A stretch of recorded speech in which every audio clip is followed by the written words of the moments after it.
Sebelum dunia mengenal Procession of the Species di Washington, sebuah parade ekologis yang memvisualisasikan flora dan fauna lewat seni komunitas, kisah Nabi Sulaiman telah lebih dulu mewariskan narasi konvergensi ekologis yang luar biasa. Dalam tradisi Abrahamik, Sulaiman bukan hanya raja dan nabi, ia adalah tokoh yang memahami bahasa semut, bercakap dengan burung, berdialog dengan jin, bahkan mengerti kehendak tumbuhan. Imajinasi kenabian ini memberikan pesan besar bahwa manusia bukan pusat dari alam, melainkan bagian dari jaringan makhluk hidup yang saling bicara, saling tergantung, dan seharusnya saling mendengarkan.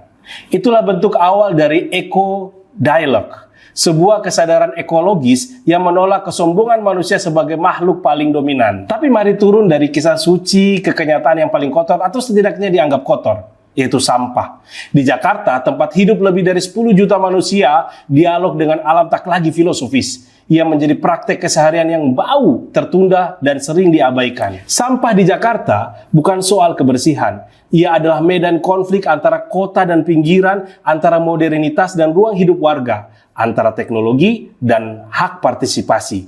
Ambil contoh RDF Rorotan. Proyek pengolahan sampah menjadi bahan bakar di Jakarta Utara.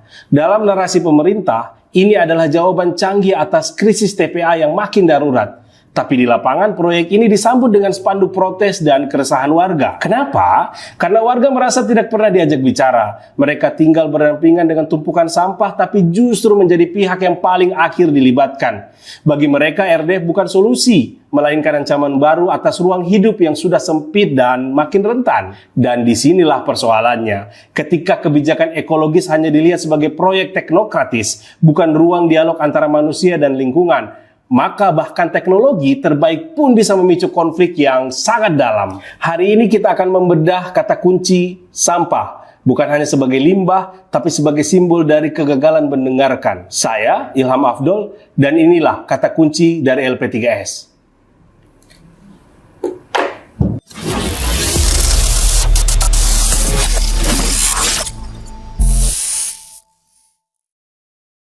Oke, kita bicara sampah. Kali ini kita punya dua tamu yang mungkin bisa kita perkenalkan. Pertama ada Mas Tahta. Mas Tahta ini adalah scholar, lulusan dari Jepang. Lulusan dari mana, Mas? Dari Tokyo Institute of Technology. Jurusan Chemical Science and Engineering. Chemical Science and Engineering gitu. Nah, ini menarik nih. Kita akan kulik ya kan bagaimana pengetahuan beliau tentang sampah dan sebagainya. Nah, yang kedua juga, kalau Mas Tahta kan harus ini apa namanya kalau bahasa Jepang, halo apa? Halo. Konnichiwa. Konnichiwa. Nah, kalau sekarang di sampingnya ini kita harus pakai bahasa yang berbeda. Pakai bahasa Rusia. Privyet. Nah, ini ada Kang Dedi, tapi Kang Dedi ini berbeda ya, bukan KDM ya. Kang Dedi Ikmar. Kang Dedi Ikmar lulusan mana dulu Kang Dedi? Rusia, Ural Federal University. Ural, berarti kita URA ya. Nah, ini Kang Dedi peneliti dari PPIM UIN ya istilahnya. Iya, PPIM UIN Jakarta. UIN Jakarta. Beliau juga praktisi ya, karena langsung terlibat di lapangan dan sebagainya. Oke, dari dua narasumber ini, mungkin saya ingin bicara dari pintu masuknya itu dari pengalaman dua narasumber ini. Pertama mungkin dari Mas Tahta nih, pengalaman melihat sampah sebelum kita masuk bicara RDF dan sebagainya. Menurut Mas, bagaimana tuh pengolahan sampah di Jepang? Apa yang Anda lihat di sana dalam kehidupan sehari-hari? Sebelum masuk itu saya ingin menceritakan kesan saya pertama kali di Jepang itu. Jadi kita kan tahu ya di Indonesia sampah itu hampir ya tidak dikelola dengan baik meskipun ada di tempat-tempat umum pemilahan ya sampah organik, non organik dan B3 seperti itu. Nah, di Jepang itu pertama kali yang saya kaget itu adalah di jalan-jalan itu tidak ada tempat pembuangan sampah. Seperti itu. Nah, yang ini membuat saya kaget bagaimana saya harus membuang sampah itu. Nah, setelah saya di sana, ternyata sampah di sana berbeda cara pengolahannya dibandingkan Indonesia. Jadi sampah di sana itu dibaginya tidak hanya 3 tadi kategori, tetapi ada organik, ada non organik. Non organik itu juga dibagi-bagi lagi. Ada plastik, PET, Terus tadi itu PET itu apa? PET itu plastik yang botol-botol kemasan seperti itu. Itu PET, terus ada logam aluminium, kardus, kain, kayak gitu-gitu. Koran itu juga dipisahkan itu. Jadi di sana itu benar-benar pemilahannya sudah sangat detail, sangat detail. Dan di sana dalam 1 minggu itu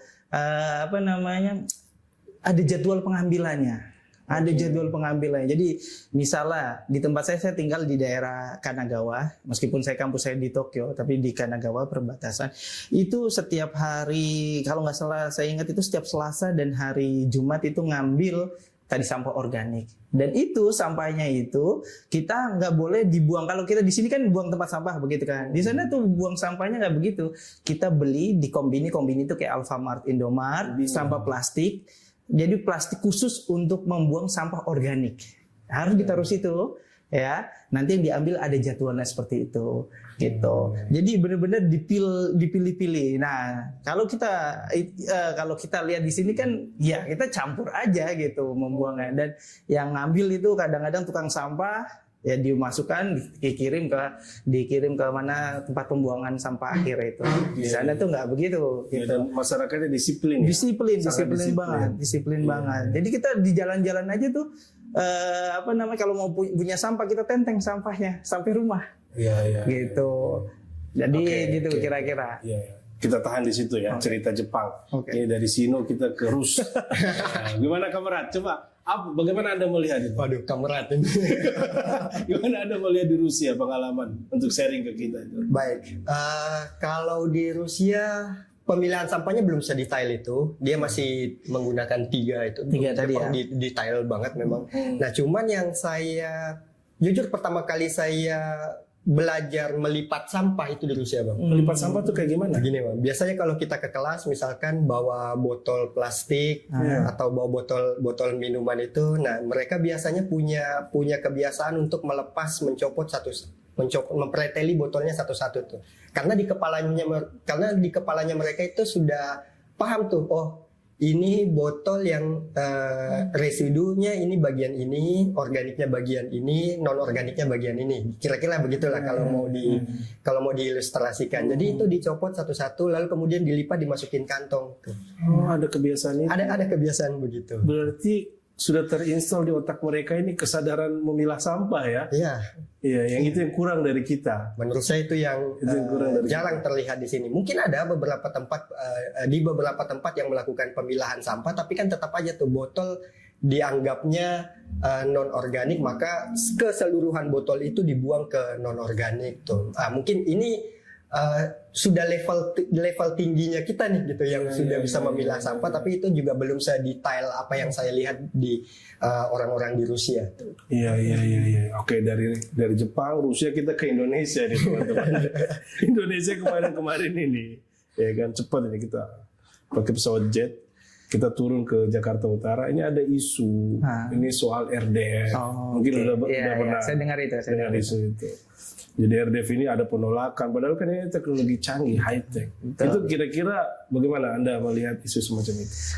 Iya, RDF itu sebenarnya teknologi baik dalam pengolahan sampah, bahwa dia itu memanfaatkan sampah itu yang menjadi bahan bakar.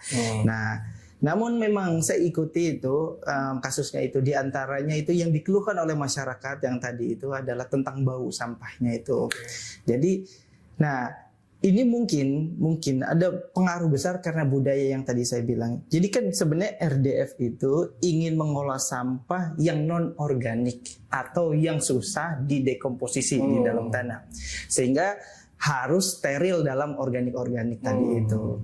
Nah, sampah di Indonesia seperti tadi kita lihat dan kita ketahui itu belum bisa memilah dengan sempurna gitu. Sehingga bau itu sebenarnya akibat dari tadi tuh organisme sampah-sampah organik itu yang membusuk.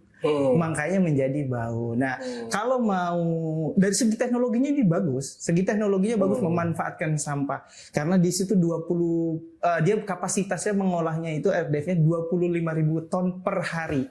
Jadi sangat signifikan untuk mengurangi pembuangan sampah yang ke Bantar Gebang itu, ya kan? Gitu, sangat membantu ini. Nah, cuma memang ada kendala di situ dengan budaya yang tidak match yang tadi. Kalau di Jepang itu sangat bisa dilakukan karena tadi sampah organik itu sudah sangat dipilah. Seperti yang tadi disampaikan persis di Jepang itu. Contoh bekas makanan, misalnya kalau kita pakai plastik begitu, itu nggak boleh dibuang itu langsung, tapi harus dicuci dulu. Seperti itu. Botol tadi mineral juga tutupnya sama labelnya itu masuk ke plastik. Nah, botolnya yang udah kosong itu masuknya PET. Jadi kita harus memilahnya tuh benar-benar strict gitu. Sehingga pas masuk proses pengolahan, contohnya di RDF ini, misalnya kalau kita masuk ke Indonesia, itu hal masalah bau itu bisa terminimalisir gitu. Karena tadi itu ada proses tadi itu penyimpanan dulu, kan disimpan ada bunkernya yang bermasalah kan bunkernya yang bau yang RDF itu. Gitu. Terus habis itu teknologinya habis dipilah karena prinsipnya kan dikumpulkan, habis itu disahkan. Nah, misahkannya ini yang tadi kalau masih ada organik itu mempengaruhi, dicacah-cacah jadi kecil itu, jadi kecil-kecil. Habis itu dicacah-cacah, dikeringkan. Nah, kering ini tadi itu proses pembakaran. Juga ini sebenarnya kalau tidak diperhatikan dengan baik, tadi itu hasil dari pembakarannya bisa mempengaruhi lingkungan. Tapi saya rasa mereka sudah, karena teknologinya udah maju, sudah ada teknologi yang mencegah partikulat atau zat-zat berbahaya keluar ke udara gitu. Dan terakhir baru dijadikan pelet. Dan ini pelet yang tadi pelet itu maksudnya apa? Coba jelaskan. Hasil dari pelet di kepala saya berbeda. Itu pelet itu bentuk. Jadi habis dicacah-cacah tadi, kan dikeringkan kan, dikeringkan terus dicetak bentuknya pelet-pelet atau semacam itu, yang mana ini jadi kayak bahan bakar yang akan dikirim tadi itu pengganti tadi itu batu bara kalau misalnya iya, jadi nanti endingnya juga dibakar lagi gitu sebagai sumber bahan bakar yang menggantikan batu bara gitu. Makanya RDF itu F-nya itu fuel itu bahan bakar itu ya. Fuel itu bahan bakar. Jadi dari sampah tadi itu gitu. Ya, ini sepengetahuan saya ini kan teknologi untuk sampah ini kan ada yang sifatnya high tech, ada sifatnya yang appropriate itu, yang kemudian lebih sederhana dan sebagainya. Coba saya sedikit bergeser nih ya. Saya mau lihat ini seorang praktisi dari PPIM, kira-kira pengalaman Anda gitu loh. Bagaimana pengolahan yang sifatnya lebih appropriate? Misalnya contoh, pasti kan ada istilah yang lagi dikembangkan yaitu tentang hijau, green religius, atau di kami itu nyebutnya green Islam. Green Islam itu gimana tuh? Baik, saya menyambung RDF dulu sedikit. Boleh. Oke. Setelah kami berkunjung ke beberapa tempat untuk melihat inovasi lingkungan, dalam konteks ini inovasi sampah, misalkan di komunitas-komunitas di beberapa provinsi di Indonesia, belum ada yang secanggih itu, Bang. Kalau dalam konteksnya Islam atau Muslim, komunitas Islam, atau misalkan di komunitas Green Islam itu. Karena memang RDF ini tadi high tech dan dia cukup mahal ya.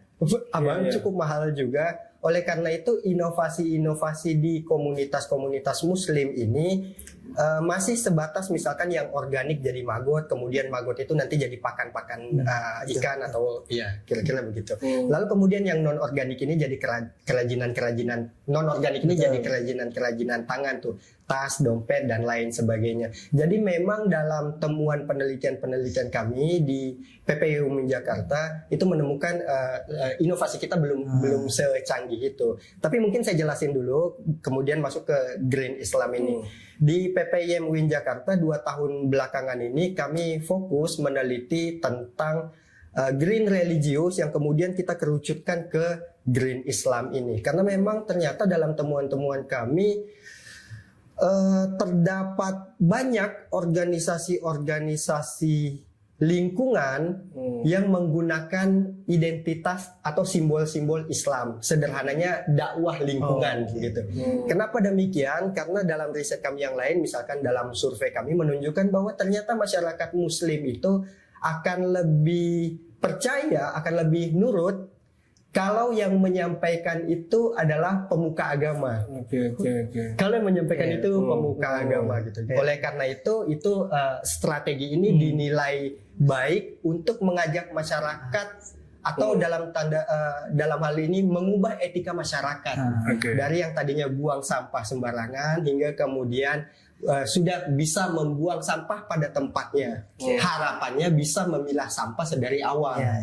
Nah, jadi Green Islam ini kalau mau didefinisikan ya itu tadi kampanye-kampanye lingkungan yang menggunakan identitas dan simbol-simbol Islam. Oke. Terus ke pesantren juga itu? Ada juga yang ke pesantren, hanya saja bukan saya yang jalan ke pesantren itu, beda tim. Ada juga yang jalan ke pesantren untuk misalkan melihat kenapa kami menyebutnya eko pesantren. Kenapa ada eko pesantren yang bisa bertahan, tapi banyak juga nih eko pesantren yang sudah masuk ke ranah ekologi, tapi nggak lama dia tumbang. Kenapa? Apa penyebabnya? Ya salah satunya karena tadi pengetahuan tentang untuk maintenance teknologinya dan lain sebagainya itu masih kurang tuh. Jadi sekedar misalkan nggak semua pesantren begitu ya. Jadi misalkan sekedar dapat bantuan PLTS lalu kemudian itu tidak di maintenance dengan baik ya, pada akhirnya begitu. Akhirnya jatuh sendiri ya. Jatuh sendiri. Iya.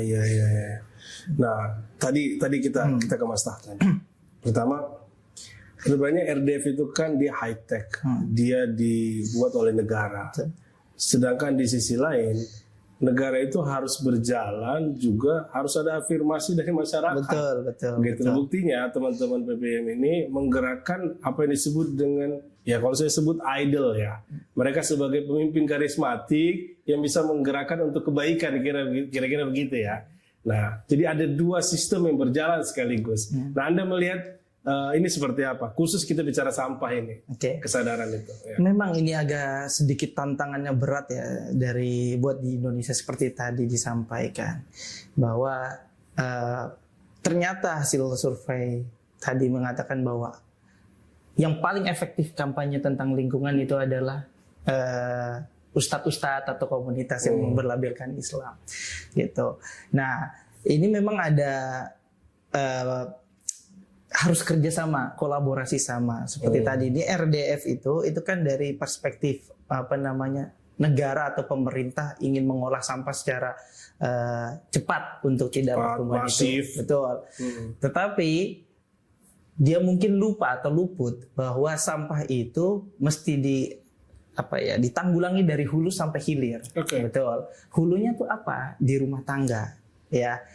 Kita tahu bahwa sampah itu tiap hari produksi. Nggak mungkin sampah itu nggak produksi. Tetapi kan berkompetisi nih dengan pengolahan yang tadi meskipun 25.000 per hari ya, itu kapasitasnya. Tetapi ini kalau misalnya sehari lebih konsumtif, berarti produksinya lebih banyak kan. Makanya alangkah baiknya ada kolaborasi bagaimana menangani itu dari hulu sampai hilir. Hulu itu contoh, mungkin yang saya bisa usulkan ya, menarik tadi itu. Kalau masalah sampah organik, sampah yang sampai saat ini bisa dilakukan masyarakat itu ada pengolahan sampah organik yang tadi maggot itu kan, maggot.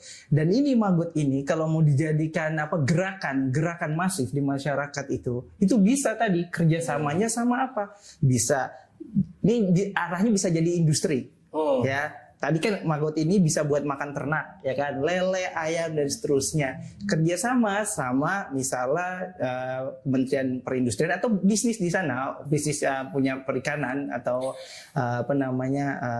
ayam tadi itu untuk supply rantai makanan dari tadi itu maggot tadi itu. Jadi difasilitasi. Jadi yang melakukan ini adalah fasilitatornya pemerintah. Nah, masyarakat supaya menjadi budaya, dikasih insentif. Oke. Bisa lagi yang kedua, misalnya membuat pupuk. Kan setiap perumahan atau itu ada namanya fasum. Tanah fasum atau fasos, ya kan, fasilitas umum. Di situ bisa kita kerjasamakan nih dengan dari dinas lingkungan hidup atau yang ada di kota atau kabupaten itu memanfaatkan tanah itu. Bagaimana tadi itu di sana dibuat pengolahan sampah organik menjadi kompos. Nah, masyarakat itu dari rumah itu udah tadi dikasih insight kalau dia udah bisa memilah-milah itu dikasih insight ketika dikompos nanti hasil komposnya apa? Dikirim buat pupuk-pupuk di departemen pertamanan atau dan seterusnya itu kan memanfaatkan lebih itu. Nah ini harus kolaboratif dengan juga apa tadi yang ustadz-ustadz bagaimana, karena sentuhan-sentuhan rohani itu mungkin kan masyarakat kita religius itu lebih mudah ditangkap gitu pesan-pesannya, dan juga harus di trainer gitu, harus di training sih ustadz-ustadznya, nggak usah sampai detail tetapi supaya bisa mengkampanyekan itu sehingga masif, kira-kira seperti itu ya, bisa mengkolaborasikan. Saya ingin menyambung sedikit bisa. Tapi itu idealnya kan. Nah, Anda ingin menyambung apa? Terutama tadi mengenai hulu dan hilir. Ini penting banget menurut saya, karena memang mengatasi kerusakan lingkungan itu nggak bisa kita sekedar mengganti botol plastik menjadi gelas misalkan. Itu oke. Tapi kalau hanya sekedar merubah etika kita mengenai lingkungan, mengenai sampah, itu nggak cukup. Karena tadi seringkali, saya kasih contoh begini, di beberapa tempat kami menemukan seperti ini. Di rumah tangganya itu sudah keren sekali tuh, memilah sampahnya sudah dengan cukup baik tuh. Tapi oleh sistemnya ternyata tidak mendukung itu. Ntar truk sampah datang, lalu kemudian sampah yang sudah dipilah dengan baik itu disatuin lagi ke dalam truk sampah itu. Nah ini kan artinya hilir dan hulu ini harus saling kompatibel nih satu sama lain. Jadi nggak bisa sekedar kita mengubah etika kita terhadap sampah, itu baik, tapi itu tidak cukup dalam konteks ini. Saya ingin sampaikan sedikit bahwa mumpung saya bawa bukunya, ini salah satu hasil riset PPYM UIN Jakarta, penelitian kami bisa di-download di website PPYM UIN Jakarta. Nanti kita tampilkan di sini ya. Oh iya, bisa di-download. Salah satu gerakan Green Islam yang kita lihat itu memang polanya demikian. Jadi beberapa organisasi itu cenderung berorientasi ke masyarakat, beberapa organisasi. Nah, sementara beberapa organisasi lainnya itu cenderung berorientasi ke atas, ke pemerintah, ke industri dan lain sebagainya. Jadi memang ada organisasi-organisasi orientasinya itu mengubah etika masyarakat dengan menggunakan dakwah-dakwah, dengan menggunakan lisan para ustadz, kampanye lingkungan di mimbar-mimbar dakwah.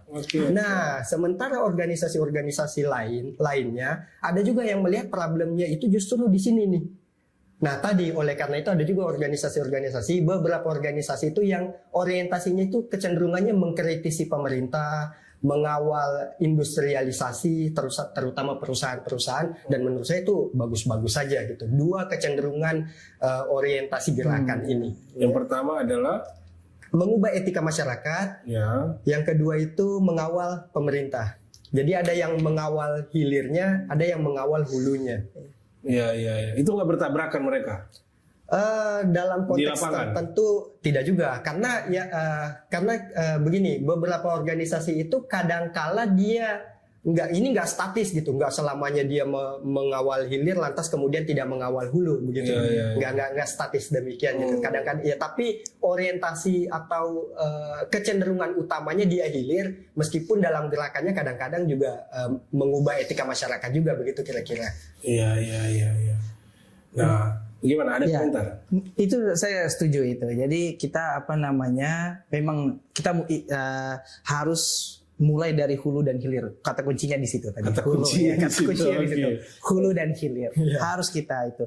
Jadi kalau mau serius pemerintah, masyarakat saya sangat yakin mau berkolaborasi. Karena tadi sampah itu bisa menjadi mata pencarian rumah-rumah tangga tadi itu yang saya bilang. Dengan sudah bisa memilah sampah-sampah itu, organik, non-organik, dibeli sama tadi itu pengusaha yang mengusahakan maggot. Ya, terus tadi yang kompos gitu. Itu sangat ini bermanfaat juga buat masyarakat seperti itu. Nah, terus yang kedua, mungkin yang setelah melakukan itu yang harus dilakukan pemerintah ini adalah, saya merasa seperti ini, faktanya mengatakan bahwa manusia itu nggak bisa berhenti memproduksi sampah. Metode yang paling tepat itu adalah harus bisa pemerintah membudayakan 3R itu. Apa itu? 3R itu tadi reuse, recycle, sama reduce. Itu 3R itu yang paling efektif. Makanya sekarang kalau di dunia riset itu saya ambil contoh. Kalau dalam contoh plastik lah. sampah kan kita ngomongin plastik ya.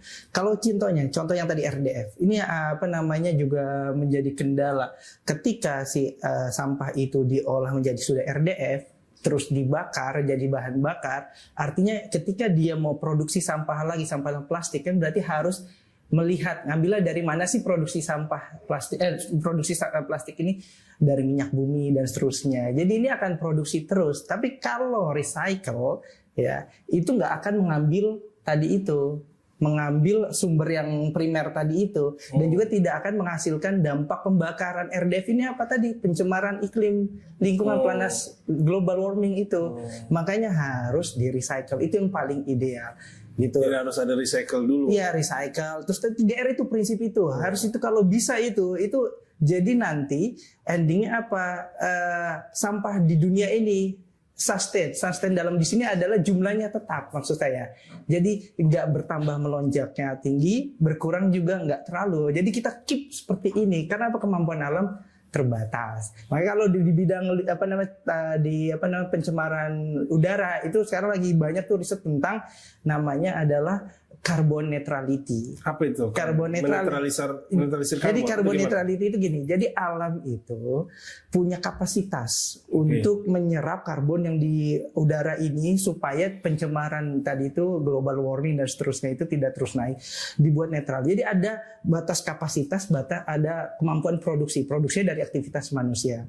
Nah, supaya ini seimbang, bagaimana caranya? Nah, mengubah si ini ya yang tidak sanggup si alam ini menampung, diubah dimenjadikan menjadi senyawa-senyawa kimia lain yang bermanfaat untuk produksi-produksi yang produk-produk lain. Contoh, misalnya yang salah satunya adalah kan karbon dioksida atau karbon monoksida itu ada sekarang riset itu ingin memproduksi etilen atau propilen. Etilen propilen itu adalah salah satu komponen untuk membuat karet atau plastik. Nah, selama ini diambil itu dari apa? Petrokimia, dari minyak bumi. Nah, dengan kalau kita bisa memanfaatkan ini, ya kan, itu bisa kita kurangi gas-gas tadi itu. Jadi seperti itu. Jadi intinya 3R itu, selain tadi yang memanfaatkan itu, kalau bisa membudayakan 3R itu. Saya mau melanjutkan tadi tentang pentingnya kalau serius pemerintah ingin menanggulangi sampah ini, yang menggunakan, saya bilang tadi, prinsip 3R itu yang paling baik untuk saat ini adalah seperti saya beri contoh seperti ini. Kalau tidak menggunakan 3R ini, saya melihat kayak RDF, terus mobil listrik itu memang green. Ini meskipun nggak real masalah sampah, tetapi saya ingin menunjukkan kalau tidak menggunakan 3R itu masih ada limbah-limbah lain yang diproduksi. Jadi saya mengatakan bahwa ini cuma pengalihan. Contoh, mobil listrik itu kan asumsinya karena pakai mobil-mobil bahan bakar ini menghasilkan polusi yang luar biasa, CO2 dan seterusnya, yang menyebabkan global warming. Makanya pakai listrik, nggak berbahan bakar, ya kan? Nah, tapi perlu diingat bagaimana dia membuat baterainya itu. Baterainya ini kan eksploitasi lingkungan dan seterusnya. Nanti kalau baterainya sudah mati, mau diapain? Ini juga belum difikirkan. Seperti itu. Mau dibuang kemana? Ya kan, begitu kan? Sampah-sampah lagi. Betul. Jadi istilah tadi itu green ini juga mungkin nanti bisa menjadi koreksi atau catatan gitu. Istilah green selama ini tuh memang hanya pengalihan dari yang bahan bakunya utama minyak bumi dialihkan menjadi tadi itu menggunakan makhluk hidup lah yang sudah mati atau tanam kayak tadi itu biodiesel kan, itu kan diubah gitu kan. Tapi itu sebenarnya tadi pengalihan dari sawit kan juga bisa digunakan yang lain. Jadi intinya memang tidak menyelesaikan secara sempurna. Memang yang paling ideal itu udah benar tadi itu, kalau pemerintah mau serius 3R tadi itu kuncinya. Kalau menurut saya kata kuncinya di 3R tadi itu. 3R hulu hilir. Tapi saya sedikit sebelum masuk ke Anda, saya merefleksikan begini. Tadi dia mencoba bagaimana menjelaskan alam punya kontribusi, ya kan? Anda pasti ingat alam itu kan disebut kosmos, ya kan? Artinya keteraturan, lawannya chaos, ketidakaturan. Makanya kalau kita pengen pesen bakso, bang, sambal jangan pakai chaos, jangan pakai caos maksudnya. Nah, Selain kosmos chaos ada istilah kosmetik. Oke. Sehingga kita kalau pakai apa kan disebut agar semua itu teratur. Nah, teratur itu kan harus connect. Oke. Bagaimana connectingnya? Ya kita bicara hulu dan hilir, kan begitu. Nah, sebenarnya bukan cuma perspektif berbeda, tapi saya akan minta perspektif berbeda. Tapi setidaknya di hulu hilir pun ada persoalan. Kementerian Lingkungan Hidup misalnya melihat sampah itu pada konteks apa istilahnya upstream di hulu, bahwa itu adalah perilaku sosial, kemudian menjadi masalah dan harus dicegah. Sedangkan PU melihat ini adalah downstream di hilir, di mana sampah itu adalah persoalan infrastruktur kota dan harus dibuang secara efisien. Itu aja udah berbeda paradigmanya. Anda mungkin punya pandangan lain tentang hulu dan hilir dalam perspektif Anda itu. Baik, saya ingin mulai dari mengkomentari problem yang dibicarakan Mas Fata tadi, bahwa ternyata ini pengalihan dan ternyata nggak clean-clean amat juga. Nah, ini salah satu perspektif yang biasa digunakan oleh para aktivis yang menyorot pemerintah nih. Okay. Misalkan pemerintah bikin geotermal, itu dikritik juga tuh. Oh, ini ternyata merusak lingkungan juga di sisi yang lain. Yang padahal menurut pemerintah, oh ini bagian dari transisi energi. Contoh lain lagi misalkan biodiesel tadi yang sudah disinggung. Biodiesel itu mencampur minyak konvensional dengan minyak dari kelapa sawit tuh. Jadi ada campuran itu untuk meminimalisir penggunaan minyak-minyak yang sebelumnya konvensional itu. Nah, ini juga banyak dikritik loh. Ternyata kan sawit monokultur dan lain sebagainya loh, itu merusak lingkungan juga. Pun tadi yang dicontohkan dengan penggunaan mobil listrik yang tadi itu kan dari nikel dan penggunaan ada istilahnya. Ya, kira-kira kan begitu. Artinya kan ini hanya mengganti kerusakan A menjadi kerusakan B itu, meskipun pandangan pemerintah setelah uji emisi misalkan, oh itu lebih baik dibanding yang konvensional, kira-kira kan begitu. Nah, maksud saya ini dua perspektif yang memang kami temukan juga di lapangan gitu. Ya, terutama terhadap organisasi. Jadi terdapat sekitar 142 organisasi Green Islam yang terus mengkampanyekan isu-isu lingkungan dengan menggunakan simbol-simbol Islam yang tadi itu. Nah, salah satu tantangan yang kami lihat itu tadi adanya perbedaan perspektif. Yang satu terlalu segmented, misalkan melihat suatu problem-problem tertentu, sementara yang lainnya ini juga disegmentasi yang lain, jadi beda segmentasi lalu kemudian bertabrakan. Nah, selain itu saya juga pengen menjelaskan bahwa tantangannya ternyata nggak cuma itu, artinya memang ini kompleks banget gitu. Tantangannya nggak hanya sekedar itu. Misalkan saya kasih contoh yang lain. Tadi saya di awal mengatakan bahwa pemuka agama ini berperan besar dalam mengajak partisipasi atau partisipan yang lebih luas terhadap masyarakat itu. Dengan dakwah-dakwah lingkungan, misalkan orang bisa berbenah dan orang mau nurut apa kata pemuka agama. Tapi problemnya nggak sesederhana itu. Para pemuka agama tentu nggak semua pemuka agama ya, tidak bisa berbicara seteknis Mas Fata tadi misalkan. Ya, yang mereka Mas Tahta. Iya, Mas Tahta tadi. Beda latar belakang tentunya dan beda expertise tentunya. Oleh karena itu misalkan, nah ini ada kesulitan juga nih dalam hal ini. Bisa mengajak masyarakat, misalkan organisasi-organisasi semacam NU dan Muhammadiyah itu punya power yang lebih luas. Mereka bisa memobilisasi masyarakat terhadap hal-hal yang lebih baik dalam hal ini, misalkan dalam konteks lingkungan maupun dalam konteks sampah. Tapi persoalan selanjutnya adalah terdapat kesenjangan pengetahuan nih antara pemuka agama dengan ilmuwan misalkan. Itu kesenjangannya cukup jauh berbeda. Sementara yang lebih didengar oleh masyarakat adalah para pemuka agama, alih-alih misalkan ilmuwan. Itu yang selanjutnya. Nah, kemudian ada lagi misalkan ternyata organisasi-organisasi lingkungan berbasis Islam ini belum dapat mengoptimalkan sumber daya yang mereka punya. Jadi sumber dayanya sebenarnya ada banyak banget. NU Muhammadiyah itu memang sangat besar sekali, NU dengan pesantren-pesantrennya, Muhammadiyah dengan pesantren-pesantrennya. Namun kemudian isu lingkungan belum mendapat banyak ruang di sumber daya organisasi yang mereka miliki, hingga pada akhirnya misalkan isu lingkungan itu isu yang kesekian aja.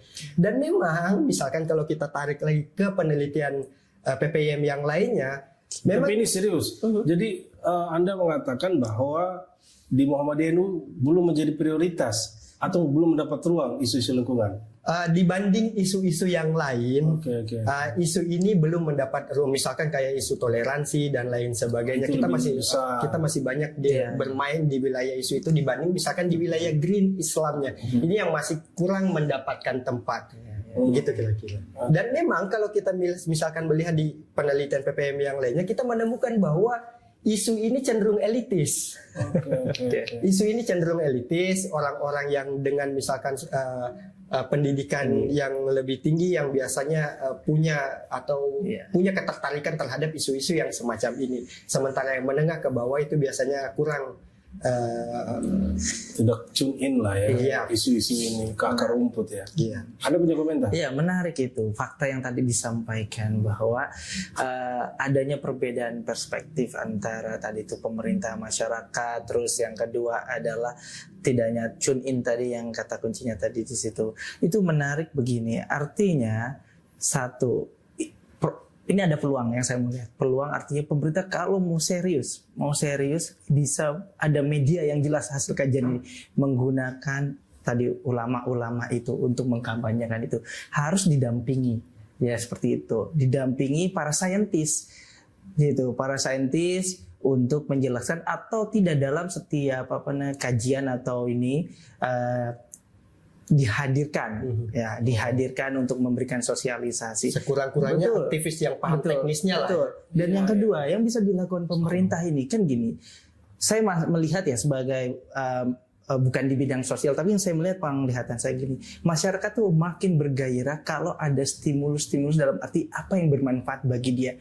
Mungkin masyarakat di Indonesia belum merasa bahwa lingkungan itu penting bagi dirinya. Nah, untuk membangun budaya itu, makanya tadi itu dikasih insentif ekonomi. Atau tadi seperti tadi, diberikan ya sudah pemerintah tadi itu, misal satu RW atau RT punya dikasih usahanya apa tadi tanam lele yang tadi dari maggot itu memanfaatkan limbah organik itu. Jadi nanti penghasilannya buat mereka. Misalnya seperti itu. Jadi difasilitasi sehingga dengan semangat. Karena tadi ada income, dia itu dengan semangat mudah memulai memilah-milah sehingga menjadi sampah berkurang gitu. Terus nanti yang tadi mau RDF juga akibat yang bau tadi itu berkurang karena sudah dipilah benar-benar dengan sampah organik gitu. Atau nanti mau di-reuse, kayak contohnya yang saya tahu ada salah satu perusahaan, kalau kita lihat di TV ada iklan botol air mineral ini dibuang, saya nggak mau nyebut merek ya, tapi kalau nonton di iklan itu ada dibuang sih karena kami akan recycle botol itu. Jadi itu juga bisa menjadikan uang gitu. Bahkan di luar negeri kita ada tuh kayak mesin masukin botol, kita dapat duit itu nanti bisa kita gunakan untuk belanja. Di negara-negara maju bukan begitu, kita sampah itu sama menghasilkan uang gitu. Jadi ini kalau serius ya, ini darurat sampah ini sebenarnya nggak hanya di Indonesia, di dunia, tapi masyarakatnya belum sadar bahwa sampah itu menjadi problem utama gitu. Apalagi mohon maaf ini mungkin nanti bisa ditanggapi kayak di pesantren-pesantren, masih banyak pesantren-pesantren yang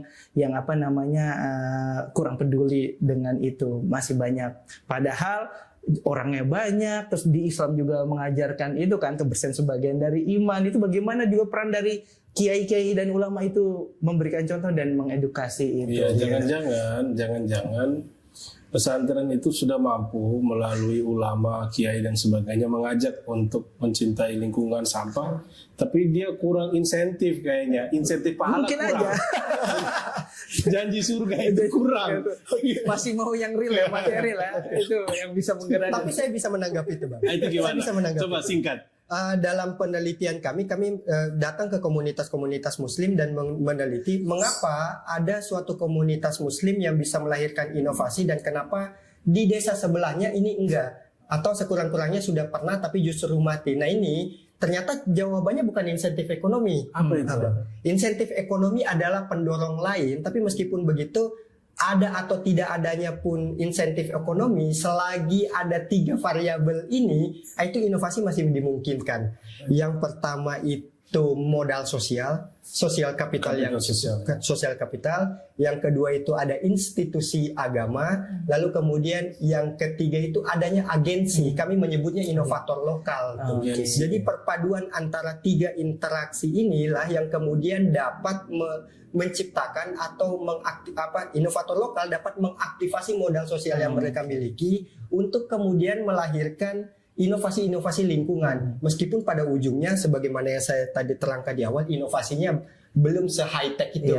Begitu kira-kira. Tapi insentif ekonomi, lalu kemudian hal-hal lainnya, variabel-variabelnya ternyata bukan menjadi variabel kunci nih di sini. Ya, meskipun itu merupakan pendorong juga ya agar suatu inovasi bisa bertahan tuh. Betul. Insentif ekonomi penting, tapi rupanya dalam penelitian ada hal yang lebih dalam ya dari tiga itu. Oke, kita mungkin masuk ke segmen terakhir dari pembicaraan kita di kata kunci ini. Saya mungkin ada pertanyaan kepada masing-masing pembicara ini. Andaikan kalian ketemu anak muda yang akan hidup 30-40 tahun ke depan, ya kan? Apa pesan Anda yang kemudian menjadi kata kunci kepada mereka tentang sampah itu? Bagaimana menurut Anda? Kalau saya melihat itu, saya akan memberikan pesan bahwa begini, Anda itu hidup di seperti tadi kisah Nabi Sulaiman. Hidup itu tidak hanya sendiri, tetapi dipengaruhi oleh lingkungan. Kalau Anda mau hidup lama, cintailah lingkungan itu. Gitu. Jadi seperti tadi yang pembuka tadi itu yang disampaikan oleh Mas Ilham, bahwa kita harus hidup berdampingan. Jadi itu menjadi titik tadi kata kunci kalau kita mau hidup lama sampai 50 tahun, nggak hanya 40 tahun, 100 tahun mungkin. Gitu. Jadi itu yang ada saya bilang, berpikir bahwa lingkungan itu mempengaruhi masa depan kita juga. Kita nggak hidup sendiri. Betul. Ya. Kita nggak semuanya serba sendiri, makan sendiri, cuci baju sendiri. Bukan cuma konteks itu, tapi dalam lingkungan hidup kita juga kita nggak boleh sendiri. Gitu, nggak boleh soliter, kira-kira begitu kalau bahasanya Nietzsche ya. Benar nggak? Betul. Coba kalau Anda gimana? Baik. Mungkin saya akan bilang jadilah agensi atau jadilah inovator lokal itu tadi dengan asumsi bahwa kita harus sadar tadi sebagaimana yang saya terangkan di awal bahwa menangani krisis lingkungan ini tidak semudah dengan cara mengganti botol plastik menjadi botol gelas gitu. Ini jauh lebih kompleks, jauh lebih sistemik gitu. Jadi harus ada perubahan agen. Jadi agen-agen harus berubah, harus menjadi agensi dalam hal konteks lingkungan, tapi juga harus mengawal bahwa strukturnya ini bisa mendukung. Karena percuma juga misalkan tadi kalau misalkan dia di awal sudah punya kesadaran etis, sudah mau mengajak masyarakat untuk lebih berbenah terhadap konsep lingkungan, tapi kalau strukturnya tidak memungkinkan, wah itu sulit juga kira-kira begitu. Iya. Oke, terima kasih teman-teman. Mas Tahta, Kang Dedi Umar. Ini akhir perjumpaan kita, tapi saya yakin persoalan sampah nggak bisa dalam waktu 30-40 menit untuk kita bicarakan. Mungkin di pertemuan selanjutnya kita bisa bicara sampah. Oke, persoalan sampah saya yakin tidak bisa berakhir di 30-40 menit pembicaraan podcast kita. Tentunya sampah akan bisa berlanjut jadi pembicaraan publik yang lebih dalam. Saya mengilustrasikan sampah yang selalu kita tempatkan di halaman belakang, di dapur. Saatnya kita rubah perspektif itu. Sampah mungkin kita harus taruh di depan pintu halaman kita. Sehingga ke depan kita selalu mengingat sampah karena dia berada di halaman depan rumah kita. Oleh karena itu, terima kasih teman-teman telah menonton Kata Kunci LP3S dan kita jumpa di lain kesempatan. Selalu jaga diri kalian, selalu sadar bahwa sampah akan menjadi PR kita bersama dan PR anak cucu kita di masa depan. Wassalamualaikum warahmatullahi wabarakatuh.